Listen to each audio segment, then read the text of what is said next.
Bonjour. Bonjour à tous et à toutes, à ceux qui nous rejoignent. On va laisser le temps aux gens de se connecter.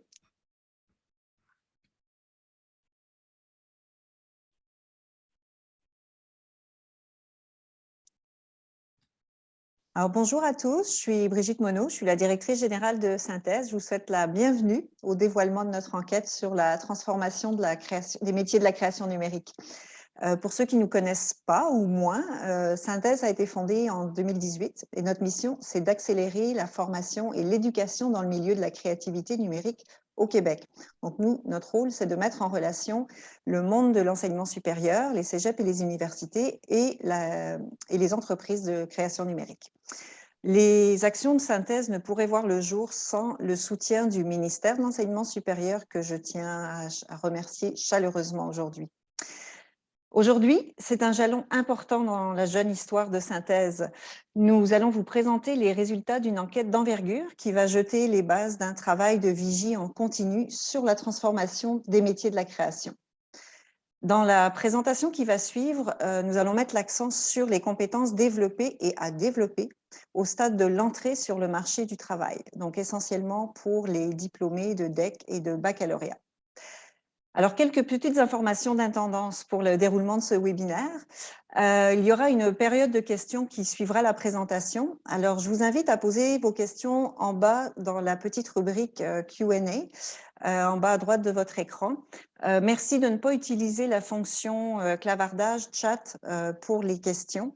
Vous pouvez par contre l'utiliser pour nous saluer, nous dire qui vous êtes et d'où vous venez. Si par malheur, on n'a pas le temps de répondre à toutes les questions à la fin de la présentation de l'enquête, soyez assurés qu'on va les prendre en note et que l'équipe pourra y répondre par la suite, puisque nous avons les noms des participants à ce webinaire. Alors, avant de céder la place à la présentation des conclusions de notre enquête, je laisse la parole à nos partenaires et bien sûr, je vous retrouve à la fin de la rencontre. À tout à l'heure.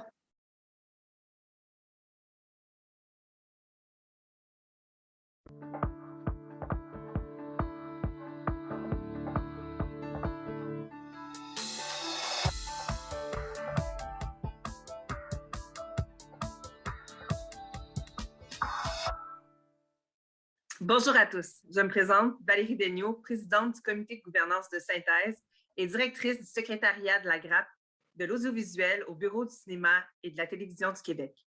Soucieuse d'apporter des solutions aux enjeux de main-d'œuvre auxquels les entreprises de la création numérique font face, le BCTQ, la Guilde du jeu vidéo du Québec et XN Québec appuient la démarche entreprise par Synthèse afin d'établir un dialogue permanent entre les besoins de nos membres et l'expertise du milieu de l'enseignement supérieur. Bâtir des programmes d'enseignement en création numérique est un vrai défi de taille pour les universités au Québec. Les secteurs du jeu vidéo, des effets visuels, de l'animation et des expériences numériques sont en constante mouvance et on doit sans cesse s'y adapter, tant dans l'enseignement que dans la recherche. En présentant un portrait de l'impact des transformations technologiques sur les métiers et par conséquent sur les formations qui y conduisent, Synthèse nous offre un outil de travail qui soutiendra la concertation entre les établissements d'enseignement dont la mission est notamment d'offrir une réponse pertinente aux besoins de main-d'œuvre des entreprises. Aujourd'hui, les entreprises du secteur de la création numérique sont heureuses de présenter les résultats de l'enquête de Synthèse sur le développement des compétences des artistes en création numérique. RadioFX, comme plusieurs compagnies du secteur, tiennent à soutenir les démarches de valorisation des talents afin de former une relève forte, qualifiée.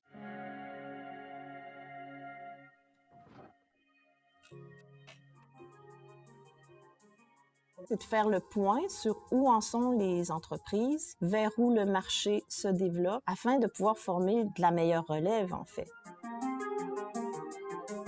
On a le temps d'aller en profondeur, de clarifier les réflexions des experts et favoriser les collaborations, c'est le but.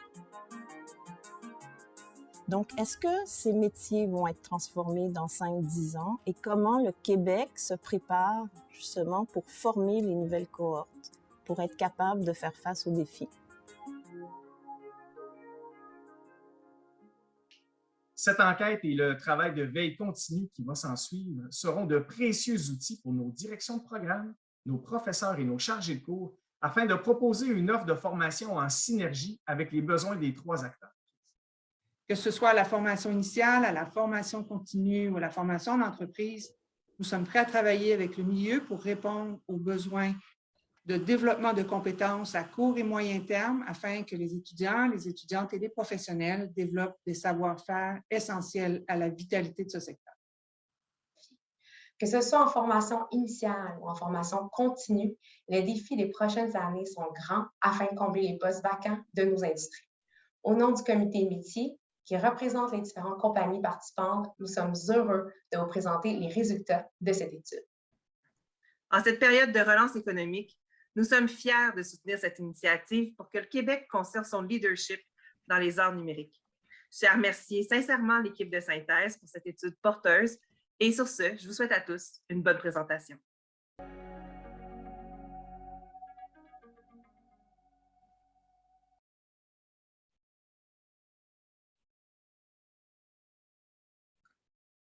Alors, bonjour tout le monde. Je vais prendre la parole. Mon nom est Anne Le Bouillonnec. Je suis directrice de projet de la section expertise et métiers de Synthèse. Et avec moi, Isabelle Lefebvre, chargée de projet, va vous présenter. On va toutes les deux vous présenter les résultats de notre enquête sur lesquels on travaille depuis plusieurs mois déjà. Alors, les questions au cœur de cette enquête, initialement, lors de la fondation de Synthèse, c'était de savoir, OK, comment se transforment les technologies en ce moment? Il y a beaucoup de changements depuis les dernières années. Et comment elles modifient, comment ces changements modifient, en fait, la façon de faire les métiers en 3D? Est-ce que ça influe, en fait, sur certaines pratiques artistiques? Quelles sont les pratiques émergentes sur lesquelles les institutions d'enseignement, les entreprises doivent se pencher?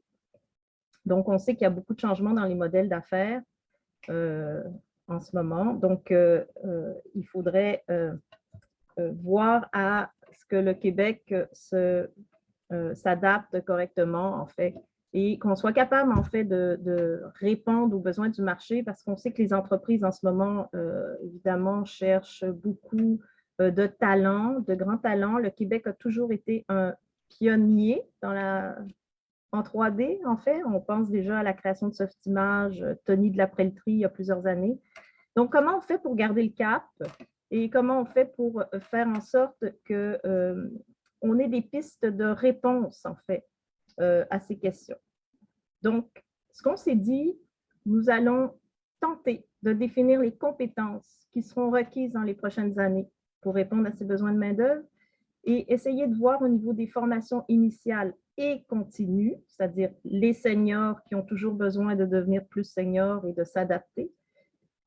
Qu'est-ce qui est exprimé par le marché du travail et qu'est-ce que les maisons d'enseignement et les entreprises peuvent faire ensemble pour combler ces exigences. Donc, ce que vous allez voir là, c'est à peu près les seuls chiffres de cette enquête, parce qu'on fait une enquête, cette enquête ou cette étude, si vous voulez, c'est vraiment une étude qui se veut qualitative. On a beaucoup de rapports sur le nombre d'emplois, etc., mais essayer d'entrer dans le monde des artistes et de voir comment ils voient les choses, comment les experts sont capables de voir, de faire évoluer leurs pratiques et leurs métiers. Donc, l'enquête en chiffres, nous avons envoyé plus d'une centaine de questionnaires à plusieurs entreprises. Nous avons analysé consciencieusement les réponses de 79 questionnaires. Donc, s'il y avait beaucoup de répétitions dans certains questionnaires, bref, on a fait une analyse de saturation des données. 150 heures d'entrevues semi-dirigées. Donc, pour les entrevues, ça a été vraiment quelque chose de très généreux. On s'est rendu compte quand les employés, les experts, les professeurs sont motivés pour faire avancer les choses dans notre secteur. Énormément de générosité et de passion, il faut le dire. La main-d'œuvre dans ce secteur, c'est des passionnés, ils en mangent. Donc, le Québec doit profiter de ça, absolument. Donc, plus de 40 entreprises, 43 entreprises participantes, 5 5 cégeps, 5 universités et 58 sources documentaires grandement analysées, en fait, pour écrire ce rapport. Donc, l'étude est large. C'était de documenter, en fait, les effets de l'évolution technologique sur les métiers en 2D, 3D de niveau junior, les niveaux d'entrée. On a évidemment beaucoup plus de données que cet axe simple du DEC et des bacs. Là, on en aurait pour le 2e cycle et le 3e cycle, mais ça va être l'objet d'un autre rapport. Et de proposer en fait un portrait qualitatif sur les besoins de la main-d'œuvre et les difficultés d'embauche des entreprises. On voulait aussi dresser un portrait sur les compétences. Quelles sont les compétences requises pour les postes d'entrée et de junior? Il y a beaucoup de professeurs qui nous disaient « Ouais, nous, on sait, faut qu'on forme des juniors, mais est-ce que notre définition de junior est la même que celle dans les entreprises? » Juste cette question-là nous a demandé de l'analyse. Alors, l'offre de formation au Québec, c'est quand même assez florissant. On ne va pas se flageller, là. On est déjà très bon au niveau des offres de formation. L'idée, c'est d'essayer, puis c'est le but de Synthèse, c'est de favoriser ça encore davantage. Donc, on a 3 DEC. Tous ces DEC ont des spécialisations ou des concentrations particulières. Nous avons 3 DEC et 6 bacs qui sont donnés au Québec. Donc, ces bacs aussi, quand je vous dis 6 bacs, c'est ramassé parce que, par exemple, le bac en animation 3D, design numérique que l'école NAD donne via l'UQAC, il y a plusieurs profils à ces bacs. Il y a jeux vidéo, il y a effets visuels, il y a design en maîtrise, etc. Donc, en gros, c'est 6 bacs qui sont offerts, qui sont assez variés. Dans les dernières années, on a beaucoup mis l'accent sur les programmes de formation en jeux vidéo, en effets visuels. Et là, on voit un petit dernier qui arrive aussi, qui est beaucoup les expériences numériques, dont on va en parler un petit peu plus tard. Mais il y a peut-être des réflexions à faire sur des nouveaux programmes à monter, en fait, dans notre corpus d'enseignement. Donc, le contenu du rapport, en gros, 2 parties. Première partie, mise en contexte, les développements technologiques aujourd'hui et les idées de prospection. Alors, quand je vous parle de prospection, ce n'est pas nous, Synthèse, qui avons inventé une prospection selon le gré du vent. On a vraiment pris les idées des répondants, des experts, des professeurs, des gens techniques, des gens plus graphiques, à savoir vers quoi le marché tend et qu'est-ce qu'il faut s'attendre à enseigner pour les prochaines années. En fait. Donc, la deuxième partie est une analyse beaucoup plus en détail, beaucoup plus ciblée sur les conséquences des métiers, des changements technologiques sur les métiers d'entrée junior. Alors, la mise en contexte, première partie, présentation de l'écosystème de la création numérique. Alors, juste pour définir création numérique, c'est le jeu vidéo, le monde des effets visuels en cinéma, télé, Netflix et compagnie, et aussi tout ce qui est expérience immersive numérique. Donc, les tendances de l'évolution technologique et la prospection, vers où ça va, quels sont les changements.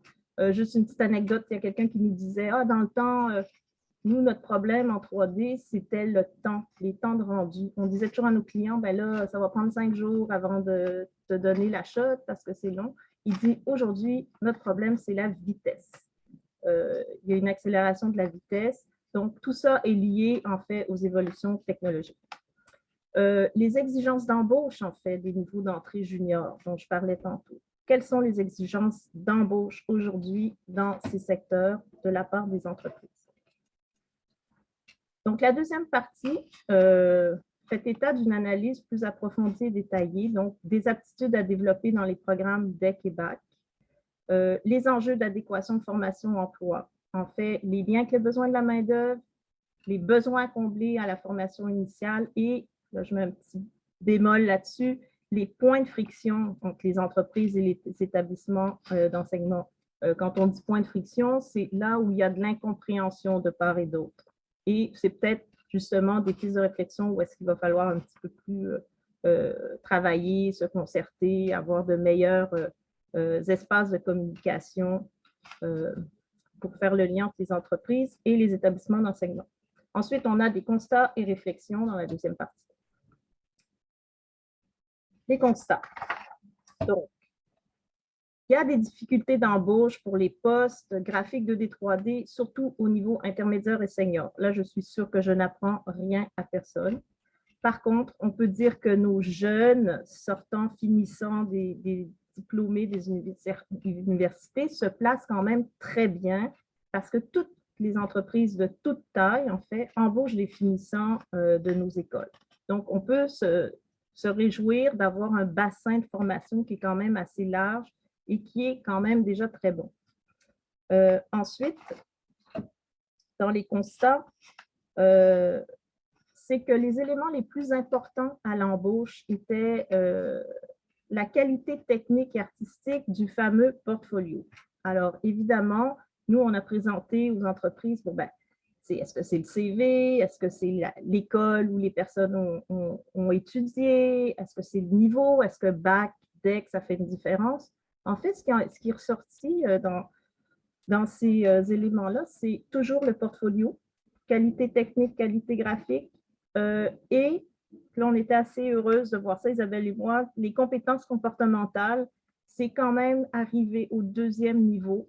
Donc, dans ces compétences comportementales qu'on appelle les soft skills, en fait, on a les 3 C, la capacité d'adaptation, la collaboration et la curiosité, qui nous amènent vers la motivation, en fait. C'est des enjeux à reconnaître, en fait, au niveau des diplômes. Puis là, c'est ça, nous, pour notre réflexion, qui était quand même surprenant, c'est que les diplômes n'ont pas nécessairement une reconnaissance auprès des entreprises. Le portfolio est beaucoup plus fort. Donc, moi, par exemple, j'ai fait un bac en 3D, mais qu'à côté, la personne a un super portfolio, mais est restée chez lui pendant tout le temps que moi j'ai fait mon bac, on va prendre celui qui a un bon portfolio. Pas celui qui a alimenté, en fait, 3 ans d'études, qui a intégré 3 ans d'études, de collaboration, de travail d'équipe, etc. Donc, portfolio, soft skills, c'est les deux éléments qui ont été les plus soulignés. Les nouvelles réalités du travail en création 3D, donc tantôt je vous parlais de la vitesse, définitivement tous les gens à qui on a parlé dans les formulaires, c'était très clair que la tendance générale vers l'augmentation du rythme des productions, en fait, on sait qu'il y a beaucoup plus de contenus qui sont produits maintenant, des contenus linéaires à cause des modèles d'affaires, etc., les jeux en continu, donc il faut alimenter la bête. Donc, il y a une accélération des vitesses d'exécution qui sont demandées aux artistes et évidemment une croissance de la quantité de contenu à produire. Maintenant, dans l'ensemble des changements technologiques dont on faisait état et de la prospection, là, je vais vous en lister quelques-uns, mais évidemment, là, on a peut-être comme 1 heure juste pour vous présenter ça, plus les questions. Il y a tellement de détails dans ce rapport et le diable, on le sait, est dans les détails. Donc, je vous invite à le consulter. Il va être en ligne tout de suite après ce webinaire. Donc, je vous ai ramassé un peu la grappe de raisin des changements technologiques, en fait. Tous les logiciels spécialisés, selon les différentes disciplines, modeling, modeling organique, modeling surface plane, animation, etc. Tous ces logiciels spécialisés ont vraiment changé la figure, en fait, de la façon de travailler.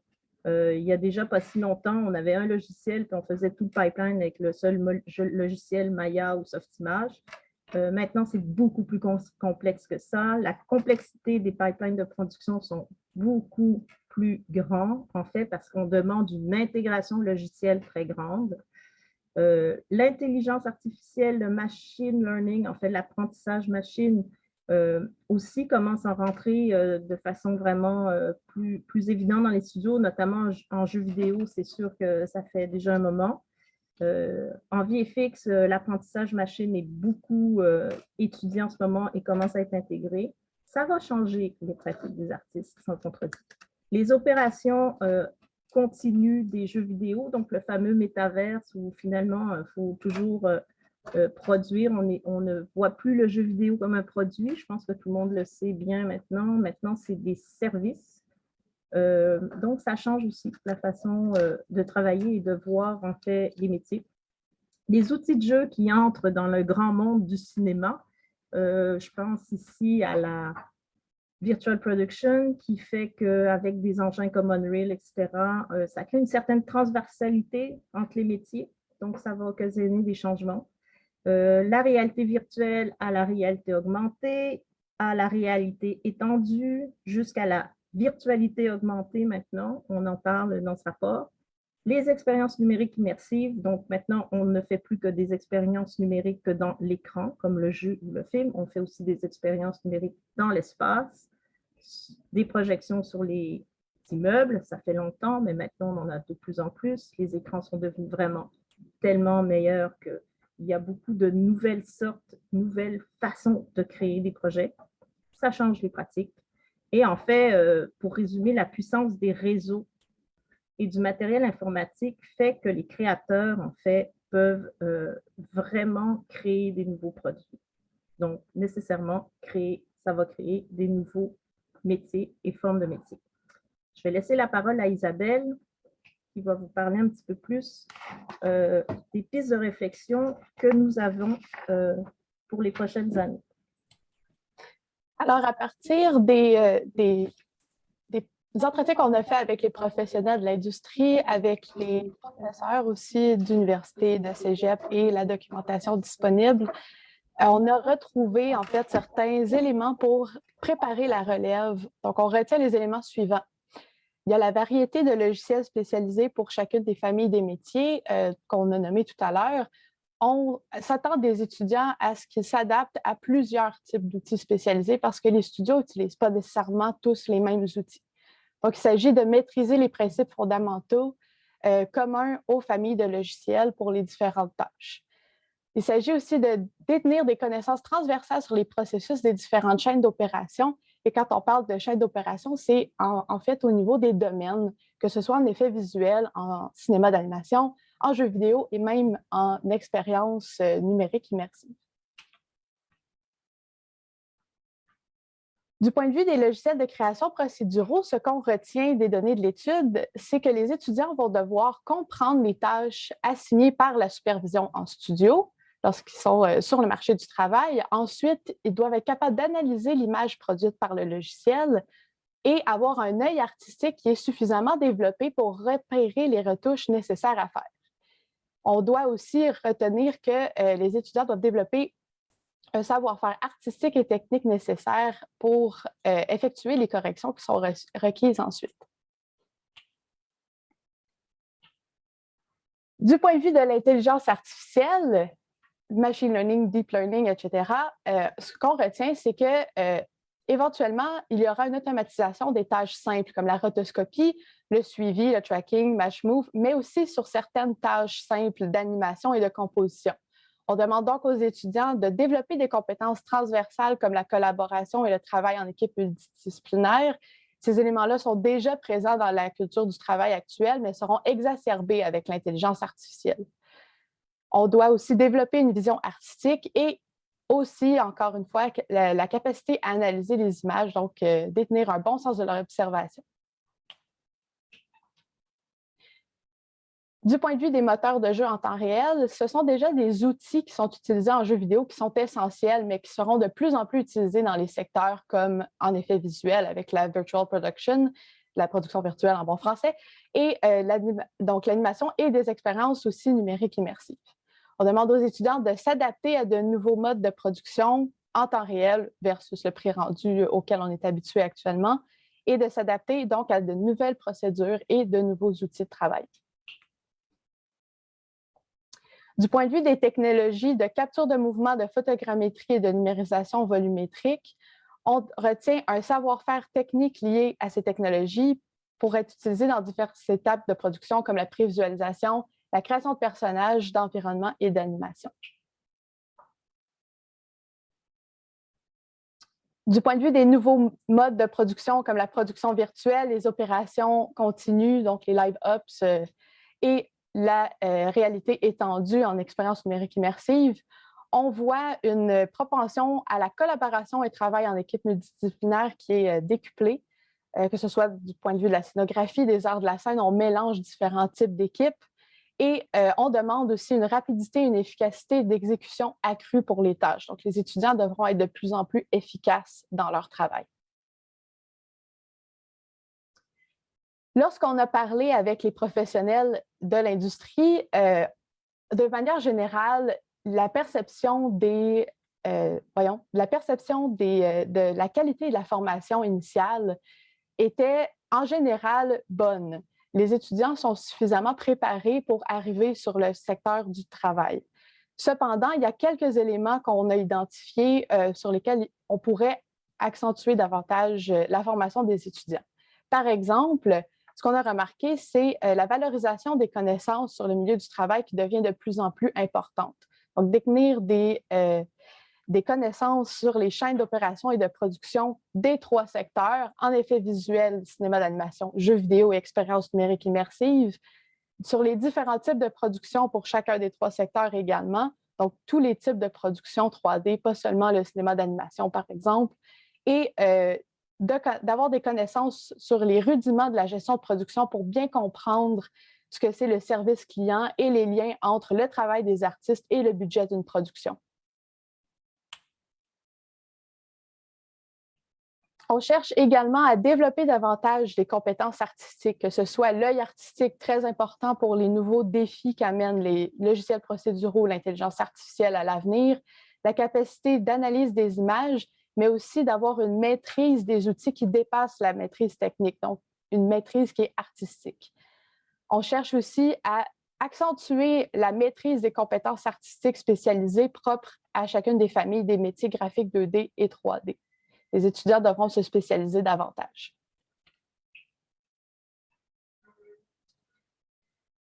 Sur ce sujet, on a remarqué à travers nos données de l'enquête que la spécialisation des programmes de formation devient de plus en plus essentielle. Il faut développer un haut niveau de maîtrise chez les étudiants des compétences artistiques et techniques qui sont propres à des profils d'expertise particuliers. On veut aussi développer une connaissance étendue des principes fondamentaux des outils, comme on l'a nommé tout à l'heure, pour accomplir les tâches propres au profil de spécialisation.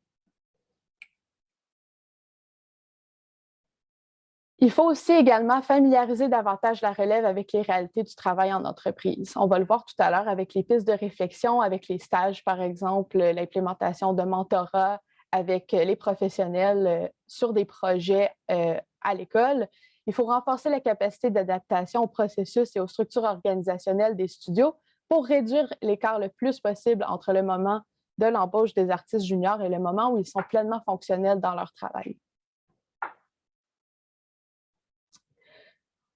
Lorsqu'on a interviewé des enseignants et des enseignantes collégiaux universitaires, on a bien vu que les enjeux d'adéquation formation-emploi dépassaient le simple contenu des cours ou la structure des programmes de formation. Il y a des éléments qu'on retient du point de vue des cégeps et des universités, par exemple, que les canaux de communication et de maillage sont inégaux entre les différentes institutions d'enseignement. Parce que le corps enseignant, en fait, le réseau de contact du corps enseignant est la porte d'entrée généralement avec les connaissances sur les outils et les attentes, les pratiques en studio. Les studios ne sont pas nécessairement enclins à s'ouvrir à des professeurs pour lesquels ils n'ont pas nécessairement de réseau déjà de contact avec eux. Donc ça, c'est un élément qui pourrait limiter l'adéquation formation-emploi dans certains programmes.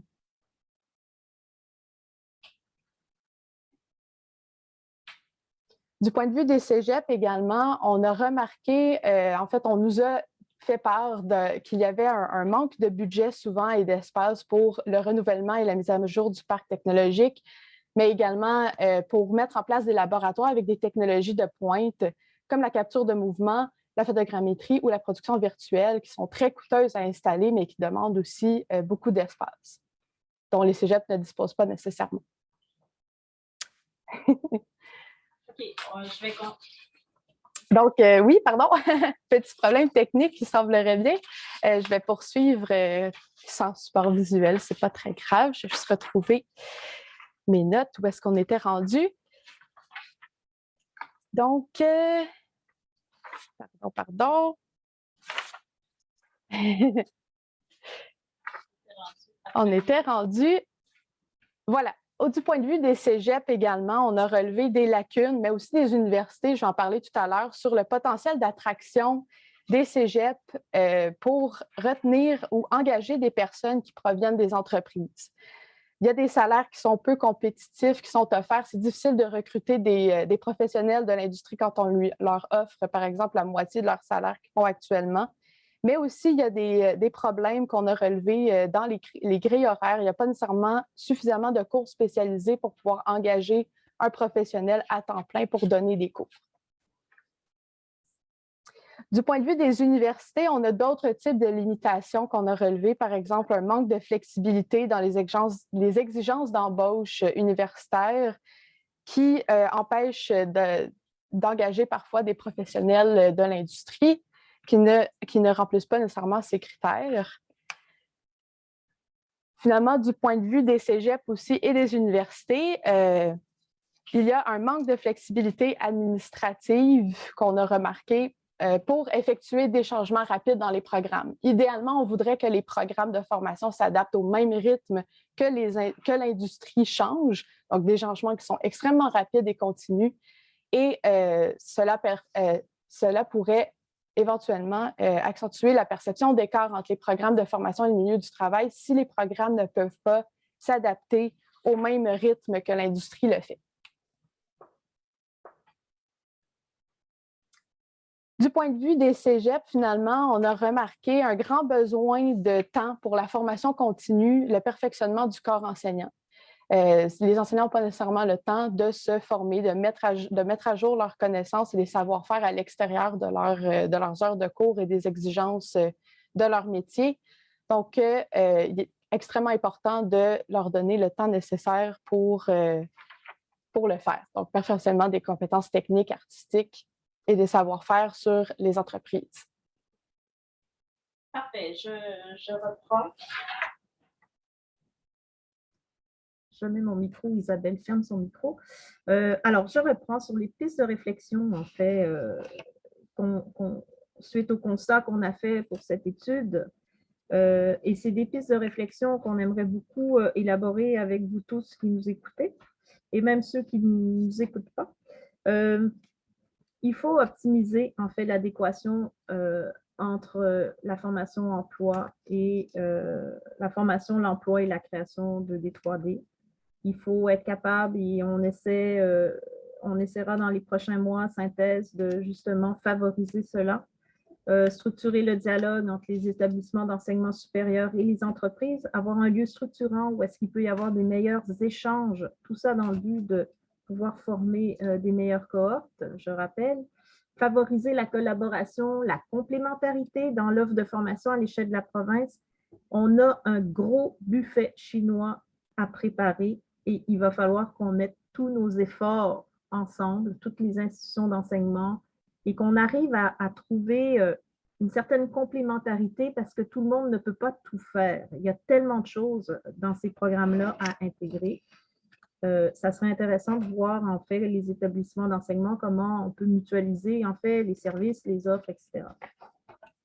Alors, on vous propose 5 pistes de réflexion principales. La première, développer des profils de spécialisation ou des concentrations spécifiquement conçues pour les différentes familles de métiers graphiques. Là, vous allez me dire, Anne, on le fait déjà.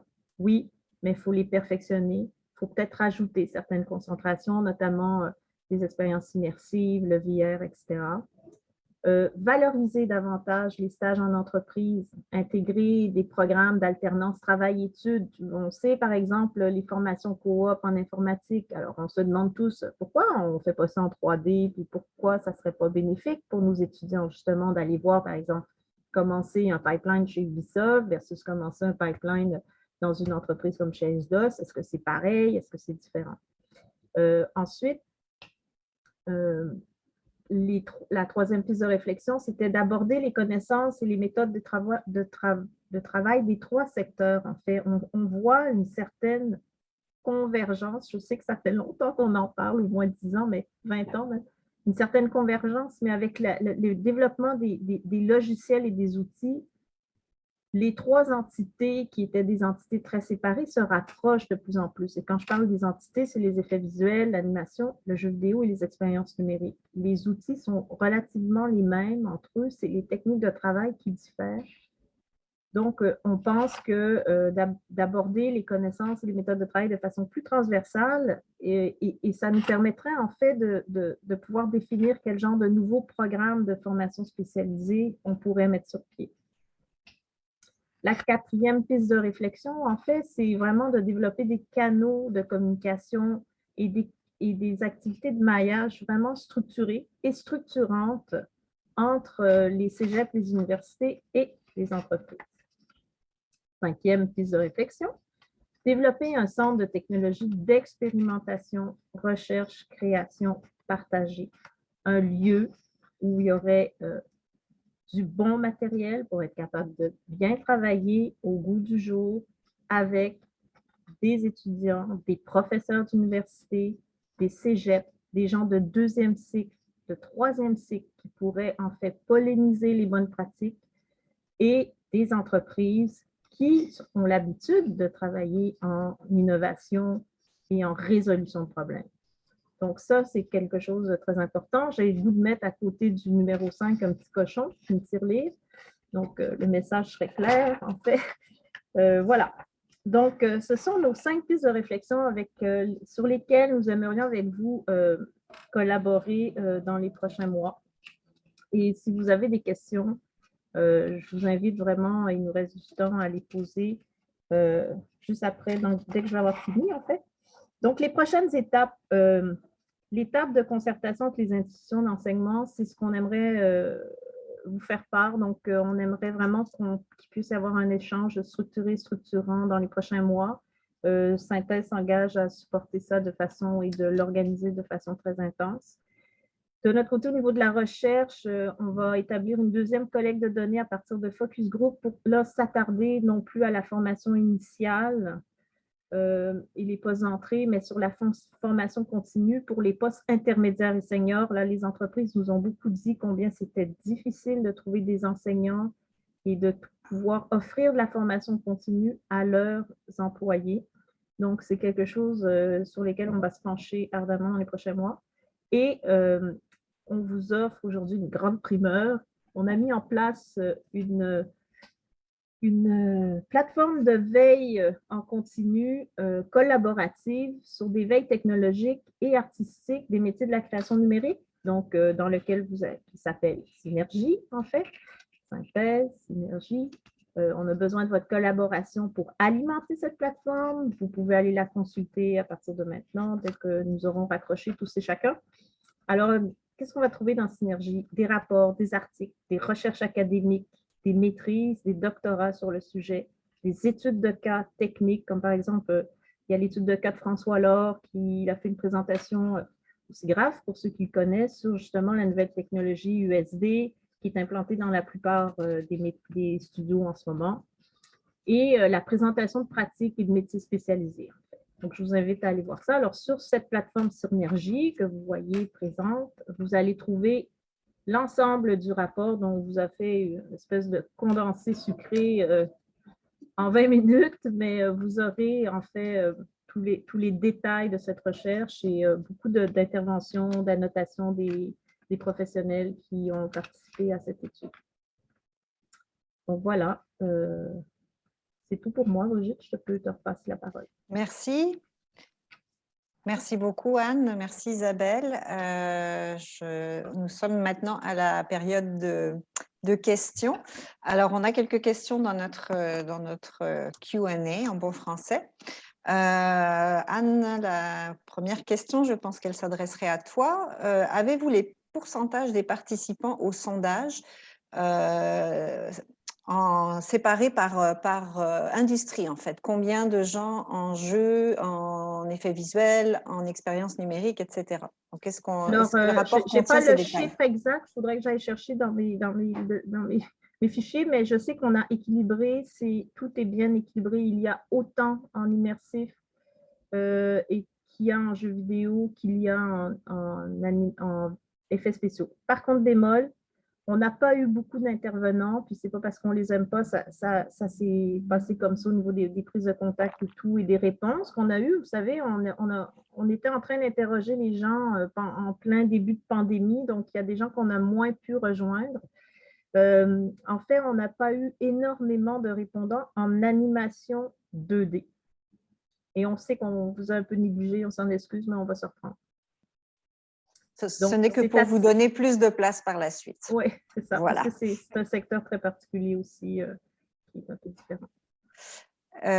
L'autre question, je vais y répondre en fait. Est-ce qu'on aura accès à l'enregistrement de la rencontre ainsi qu'au rapport? Alors oui aux deux questions. Comme on l'a mentionné tantôt, en fait, vous allez recevoir un lien qui va vous envoyer vers la nouvelle plateforme Synergie et le rapport est sur la plateforme. Donc, il y a une version web du rapport sur la plateforme et éventuellement, il y aura aussi la version PDF pour ceux qui préfèrent encore imprimer les rapports. Mais oui, effectivement, tout ça va être mis à votre disposition. Une autre question, dans toutes les transformations technologiques et numériques identifiées, laquelle ou lesquelles ont retenu votre attention? Quelles sont les nouveautés auxquelles on devrait porter attention? Anne, est-ce que tu veux répondre? Alors, vous pouvez vraiment déjà porter attention à la nouvelle technologie qui a été initiée par Pixar qui s'appelle le USD, le Universal Scene Description. Plusieurs studios sont déjà en train de l'implémenter. Certaines universités ont commencé à l'implémenter. Alors, pour ceux qui ne connaissent pas bien ça, c'est assez nouveau. C'est une façon, en fait, de mieux intégrer les différents pipelines de production. Je vous disais qu'il y avait beaucoup de logiciels spécialisés différents et que les pipelines devenaient de plus en plus complexes. Il y a comme un rassemblement qui se fait au niveau de la diversité des logiciels, qui est une couche qui va gérer la façon de communiquer les logiciels entre eux grâce au USD. Donc, ça va changer beaucoup les façons de travailler, de préparer les scènes, de séparer la géométrie des textures, etc. Donc, apparemment, pour certains étudiants qui ont déjà commencé à travailler avec ça, nous disent c'est dur à setter, à organiser au début, mais après, c'est un bonheur. Donc, ça risque de beaucoup adapter les façons de travailler au niveau graphique. Ça, c'est un truc assez technique, en fait. Mais même en jeu vidéo, ils commencent à intégrer le USD parce que ça simplifie beaucoup le travail des artistes. On s'est rendu compte que les artistes faisaient beaucoup de clic-clic, bobinette Chéra en dehors de leur travail artistique. Et le machine learning va améliorer ça, mais le USD est aussi un élément qui va l'améliorer. Il y a aussi, évidemment, vous en avez tous entendu parler, la production virtuelle qui va vraiment aussi changer la façon de travailler. C'est-à-dire que là, on va mixer un peu les gangs qui se parlaient moins. Avant, la production, c'était juste le tournage. Puis après ça, tous les problèmes allaient dans la post-prod. Donc, c'était les gens de 3D, tout ça, qui fixaient les scènes qui avaient peut-être été mal tournées. Mais maintenant, on va beaucoup plus intégrer des expertises de post-production en amont des tournages ou dans les tournages. Alors, qui va vraiment pas bénéficier de ça? C'est les réalisateurs qui changent tout le temps d'idée. Parce qu'ils vont être obligés de prendre leur plan sur le plateau et s'ils changent d'idée, ça va leur coûter beaucoup plus cher que s'ils l'avaient tourné sur fond vert, leur plan, en fait. Fait que la production virtuelle, pour ceux qui ne connaissent pas ça, c'est géré par des moteurs de jeux vidéo, initialement des moteurs de rendu temps réel, qui affichent sur des écrans dans des lieux de tournage, des écrans LED. Tu sais, maintenant, les écrans LED, maintenant, il n'y a plus de pixel pitch qu'on appelle, là, où est-ce que les écrans, il y a toujours une barre noire. Maintenant, comme on peut vraiment bien merger les écrans parce que la technologie de la quincaillerie a évolué, on est capable de filmer, en fait, nos acteurs devant ces écrans. Et à l'aide d'un logiciel 3D, il peut suivre la caméra. Donc, en fait, c'est comme si ce qu'on filmait sur fond vert, maintenant est filmé directement avec les décors 3D qui sont déjà créés, en fait, avant même le tournage. Beaucoup d'entreprises de compositing, en ce moment, sont en train de voir comment ils reçoivent beaucoup de demandes pour changer, en fait, des shots qui ont été faits avec les écrans. Ça redevient un petit peu plus compliqué parce qu'il faut redécouper Nathalie Portman du fond qui a été filmé avec les écrans. Mais en fait, ça change un peu certaines techniques. Mais là où on va voir beaucoup de changements, c'est avec les gens qui ont l'habitude de travailler sur les plateaux, les éclairagistes, etc. On va devoir tous s'adapter à ces modes de production. Ça va être vraiment plus intéressant d'ailleurs, c'est pour tous. Merci. Autre question, avez-vous eu accès au rapport d'évaluation du ministère de l'Enseignement supérieur, rapport d'évaluation du programme d'études en animation 3D, synthèse d'images qui a été fait l'an dernier? Je vais vous laisser répondre, mais juste pour compléter, nous travaillons, en fait, l'équipe travaille en étroite collaboration avec le ministère de l'Enseignement supérieur. Ils ont eu une première version de cette enquête dès le mois de juin et on travaille beaucoup avec les équipes qui font les révisions de programmes de DEC au sein du ministère. Mais ce rapport en particulier, Anne-Isabelle, est-ce qu'il fait partie de notre cinquantaine de ressources documentaires? Je ne sais pas, Isabelle, hein, sais-tu? On n'arrive pas à répondre à cette question. Il faudrait Non. Bon, alors on regardera plus en détail les ressources documentaires. Autre question, existe-t-il une liste de tous les métiers en création numérique sur laquelle vous vous êtes appuyé pour cette recherche? Je pense que oui, et la liste est dans le rapport, si ma mémoire est bonne. Il y a une liste dans le rapport. Alors, la valse des noms de métiers. Il y a plusieurs noms pour faire la même chose. Il y a des fois des noms pareils qui ne font pas la même chose. Ça dépend des entreprises. Donc, ce qu'on a fait, oui, on a mis dans le rapport une liste de métiers et on a beaucoup aussi validé ça avec les offres d'emploi qui sont mises à disposition là, dans tous les sites et les sites de recherche d'emploi, en fait.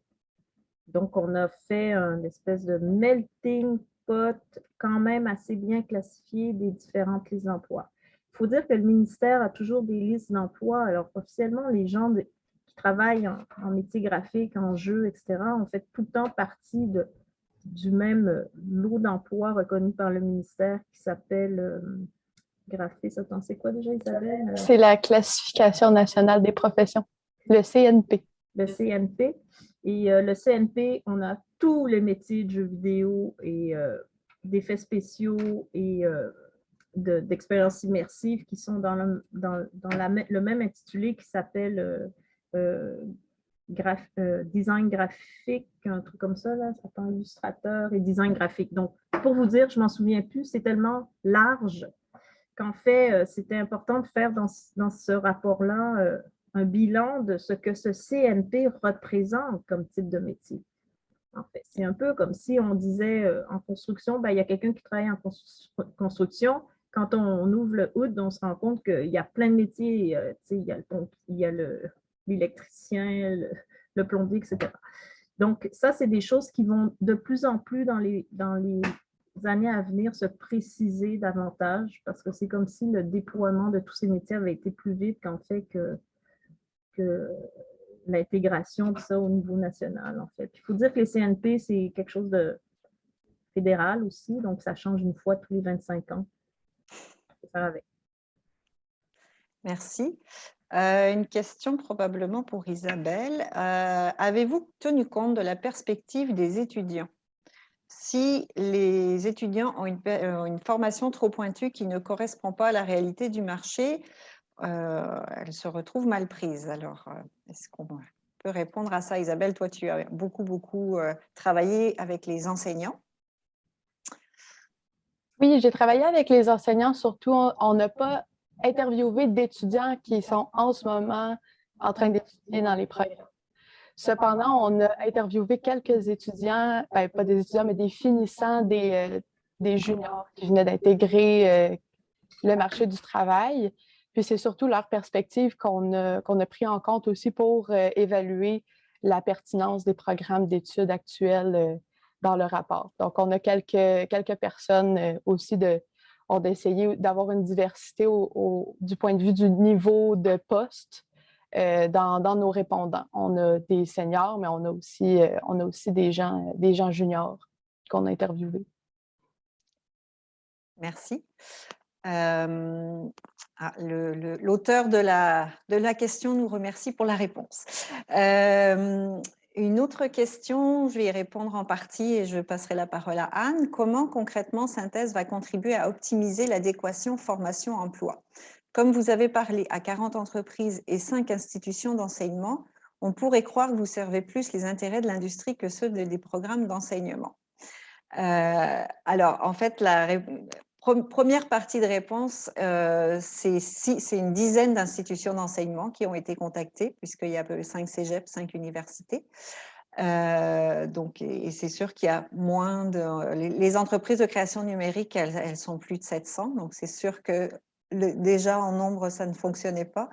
Et comment concrètement on va s'y prendre pour contribuer à optimiser? C'est les suites de ce rapport, et ça va être justement d'asseoir ensemble les enseignants, les directions de programme et l'industrie pour réfléchir collectivement à l'amélioration de l'offre de formation qui est déjà généreuse. Donc, ça va être les prochaines étapes du travail de synthèse. Je ne sais pas si, Anne-Isabelle, vous vouliez ajouter quelque chose. Anne, tu es sur mute. La phrase classique des 2 dernières années. Exact. Je peux rajouter qu'au début, on était beaucoup plus axé. Au début, quand on a commencé à penser à faire cette recherche, on se disait, ouais, faudrait qu'on voit où les entreprises sont rendues, que ce soit en effets spéciaux, en jeux vidéo. Et on avait, sincèrement, dans notre grande naïveté, on n'avait pas mis les professeurs, les institutions d'enseignement dans nos interviews. Alors, vous pouvez nous lancer des cacanes, là, mais en fait, au fil de nos entrevues d'entreprise, on a dit, ben là, ça ne marche pas, il faut qu'on sache exactement les professeurs, qu'est-ce qu'ils ont besoin, puis tout ça. Donc, on a intégré, dans la moitié de notre recherche, on a intégré les institutions d'enseignement, les universités, les cégeps. Alors, évidemment, il y a moins de répondants au niveau professeur, cégep, tout ça, mais on s'est rendu compte, en fait, on a été vraiment comme agréablement surpris comment la collaboration était bonne, l'ouverture, etc. Donc, c'est quelque chose qu'on va continuer à faire dans les prochaines étapes parce qu'on a une deuxième collecte des données qui sont vraiment plus sur des focus group. Donc, on va mettre des professionnels, des enseignants ensemble, assis autour d'une même table. Sur des sujets de pointe. Par exemple, je vais faire un focus group sur le USD. Alors, on sait s'il y a des professeurs qui ont commencé à travailler avec ça, s'il y a des entreprises qui ont commencé d'implanter ça, qui ont déjà commencé à l'enseigner aussi en formation continue, leurs professionnels. On va asseoir ces gens-là ensemble pour essayer de voir, bon, ben, qu'est-ce qui va bien, qu'est-ce qui va moins bien, qu'est-ce qui est important d'enseigner, par exemple, dans le USD, au niveau collégial, bac, et peut-être même au niveau maîtrise pour certains. Donc, c'est une consultation continue. Merci. À laquelle vous êtes toutes et toutes, pour toutes les prochaines étapes, vous êtes vraiment tous bienvenus de collaborer et de nous faire part de vos idées.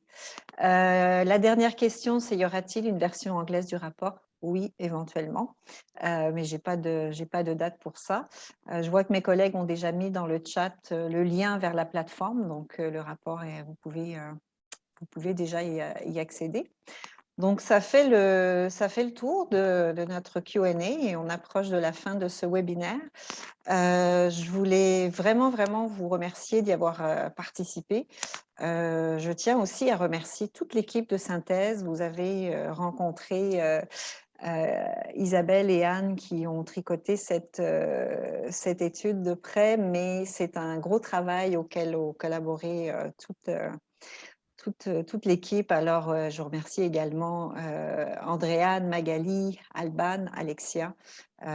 Donc, ça a été un gros travail pour vous présenter ça aujourd'hui.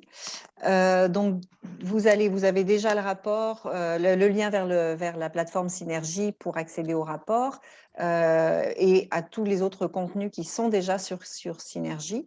Le lien va également vous être envoyé par courriel suite à ce webinaire. Et puis la suite, comme on l'a mentionné, ça va être des focus group sur des sujets de pointe, ça va être des tables de concertation et également en continu cette plateforme où on va le plus possible alimenter toutes les réflexions sur la transformation des métiers de la création 2D, 3D, parce qu'on sait que les choses vont beaucoup bouger dans les prochaines années. Alors, encore une fois, je fais appel à vos idées, à votre collaboration, notamment les enseignants et les chercheurs qui nous écoutent. Et puis, on se retrouve une prochaine fois pour vous présenter les activités de synthèse. Merci encore de votre présence aujourd'hui et à très bientôt. Merci.